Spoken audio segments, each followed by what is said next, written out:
Hello everybody, my name is Spoons Rattling. I am currently inside a USB drive, and today I wanted to talk about this thing, 3D printing. I hear a lot in all the comment sections of videos that 3D printing is the future of Warhammer and that it'll solve everyone's problem. Are you out of your goddamn mind? So I'm just going to sort of recount my story of 3D printing.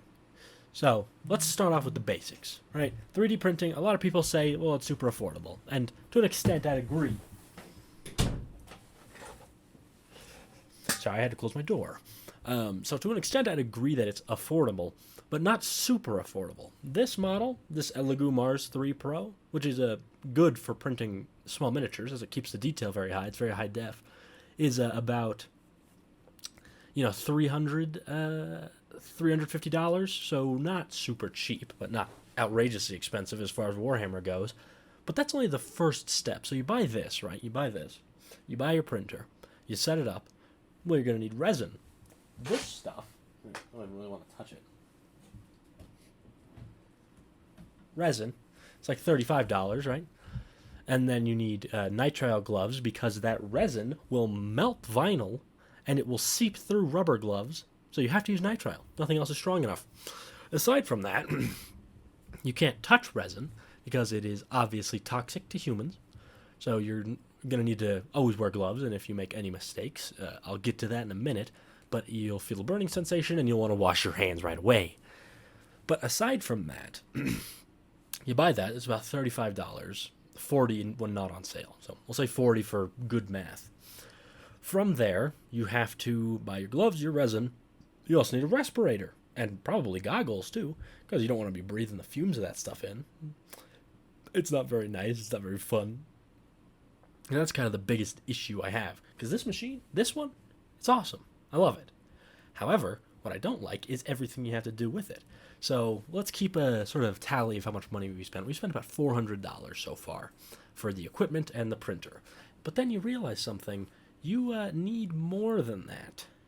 You need this thing. You don't need it, but unless you want to set up your own UV light tank and wash station, you buy this. That's another $150. So we're at about $550, right? So when it comes to affordability, I'll get to that later in the video as well. So let's start with the side effects of it. So obviously you need your resin, which, fun fact, will kill you if you touch it too many times. You will build up an allergic reaction that can eventually lead to death. Make sure you're wearing those gloves. And then you want to know what else you need? This. Actually, you probably need two. And this is 91% isopropyl alcohol. This stuff is basically a firebomb.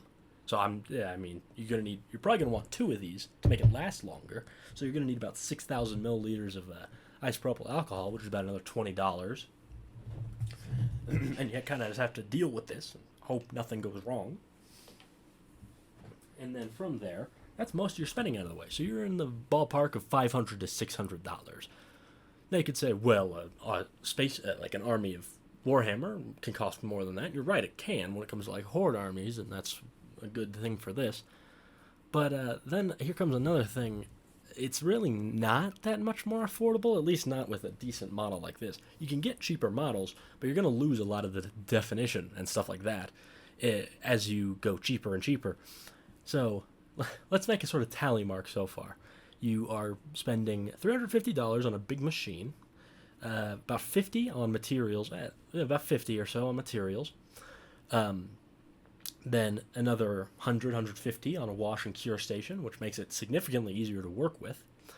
And so that's all the monetary costs. So then aside from that, you're probably going to want to get one with an enclosure, and this one has a carbon filter in it, which is nice.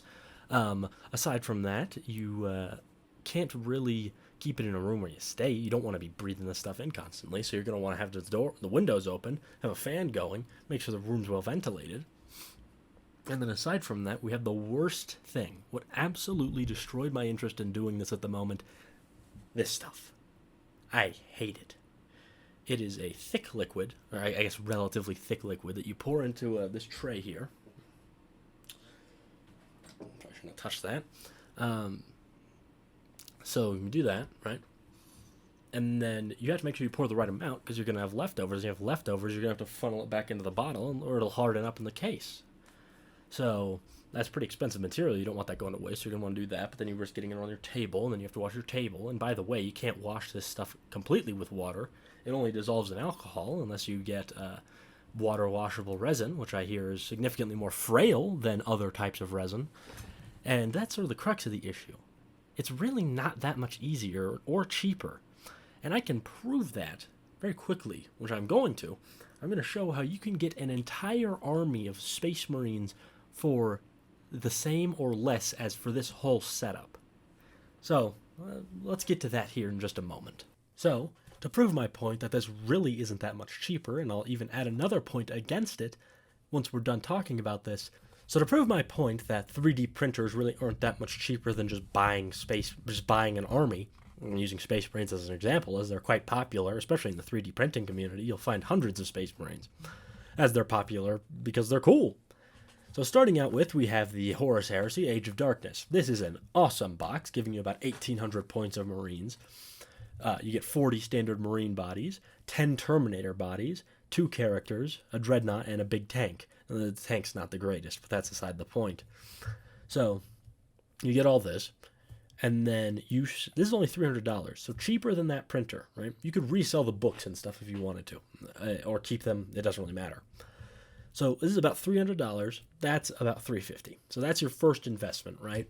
And then to fill this out, you can get 2 squads of Vanguard veterans. They're decently strong in-game, or quite strong depending on your chapter, and they function quite well. And you can get 2 of them, a full 10-man squad or 2 5-man squads. And then for the Horus Heresy box, you get a lot of tactical Marines, but the thing with these guys is they're completely compatible with Firstborn weapons. I've used several, like grav cannons and multi-meltas with these guys, and they work just fine. Take a bit of finagling, but these Space Marines are already finagly as it is.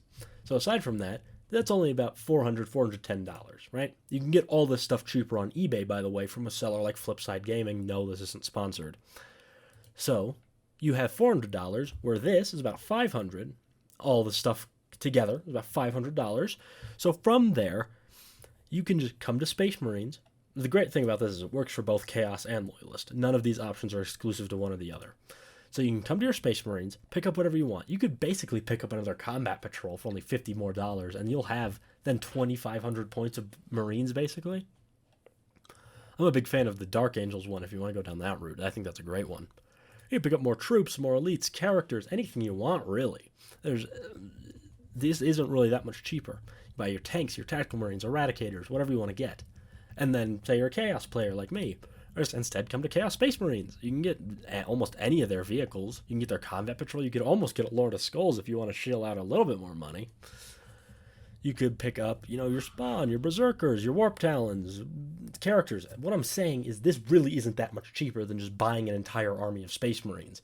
It'll take a bit of work, but this takes a lot of work, and it's significantly more dangerous. And let me get to the final nail in the coffin for what I consider the worst flaw of all this 3D printing nonsense, right? So, with 3D printing, if you're using it for Warhammer mainly, you already have to be an experienced hobbyist, right? So you probably already have an army that you've played a lot of games with. So what does this actually serve? Printing out some new elite units you want? When I first got this, I was like, I'll print up 10 Vanguard veterans and 10 Terminators and nearly make the cost back. And I could, but I already have a bunch of Vanguard veterans and I already have Terminators. Excuse me. So that's my biggest flaw. For a beginner, okay, here's the situation, right? Great situation, I'm sure. You see some guys at the store, they're getting into it, maybe they're just got some small squads, they're playing small, loose games with each other. Here's your sales pitch for 3D printing, the killer of Games Workshop, the savior of the hobbyist. You have to spend $500 getting 2 massive pieces of equipment that take up a lot of space on your shelf. Then you need to spend about $50 more on a resin, a respirator, and a bunch of nitrile gloves. And by the way, you need to use the right kind of gloves because this resin is extremely toxic, especially to humans. And not mentioning your pets or the family members. So from there, you also need a respirator. And that's because you don't want to breathe in the fumes. And if you want to be extra safe, buy some goggles. So Then from there, you just have to work, and you basically have to make no mistakes, because every mistake you make pushes you one step closer to actually dying. That you really can't make any mistakes. But that's awful, because obviously you're going to make mistakes when you're just learning how to use your new machinery that cost an arm and a leg. Or do you just go into your local hobby shop once a month or two if you want to save money and buy a box of your favorite infantry? It's really not that much of a deal. I really don't think it's as big as people make it out to seem. Sure, you can get cheaper than this. But if you get cheaper, it's going to print infantry worse. It's going to print most things worse. It just really doesn't seem worth it at the moment. I'd give it 5 years before this resin stuff isn't so damn deadly that I'm afraid to touch the bottle. That's the biggest issue. This stuff's a nightmare. Would you rather just buy a box of Space Marines or print them out, cure them, wash, then cure them? You can't do it in reverse. That'll really mess things up. Then you have to pull them off their supports. From there, then you just have to do through all the normal stuff. I don't think the cost is really that different. It's going to take a while to print all this stuff up. You're probably going to need multiple bottles of this resin. About $40 a bottle. It's not awful, but it's not great either. So I ask you again, how is 3D printing going to save the hobby, kill Games Workshop? Are you insane? You're working with plastic, completely safe, non-toxic paints, non-toxic spray paints that you just don't use inside, which is fine, and cheap brushes from Michaels. Okay, you do all that, and then you're getting pretty much the same thing as this, sometimes at higher quality, and you don't really have to worry about downloading things. And I didn't even mention that. A lot of people say, oh, it's so free. And while it is, a lot of those models you can get on Colts 3D are free. Not all of them are. A lot of the popular ones, like those big Terminators, they aren't free. They're like $5. It really just doesn't seem like that much better of an investment than just buying this stuff, unless you have another use for your 3D printer, especially if you're already an established hobbyist. And if you're not established, then why would you drop $500 on this stuff in a game you don't even know if you're going to like? That's what just baffles me. This is why this stuff isn't taking down Games Workshop. No, not yet. Maybe in 3 to 5 years, when everything is so easy, you just plug your tank of resin in, or you don't use resin at all, you just work with this and it's not awful, then maybe it'll kill Games Workshop. But until then, this is not going to kill Games Workshop. You know how much profit they make off these model kits? They make so much they'd have to purposely fail. And you may say, oh, they make such stupid decisions. When you're making 7,000% profit on every sale, I don't think you really have to worry about that. That's my biggest issue, and my stupid rant about 3D printing, and why this stupid bottle of resin is the worst thing. I hate it, and I also, by proxy, hate this, even though I think it's really cool. My name has been Spoons Rattling. I hope you enjoyed this video. I'm still stuck in a USB drive, and I'm still sick, and I'll see you all next time.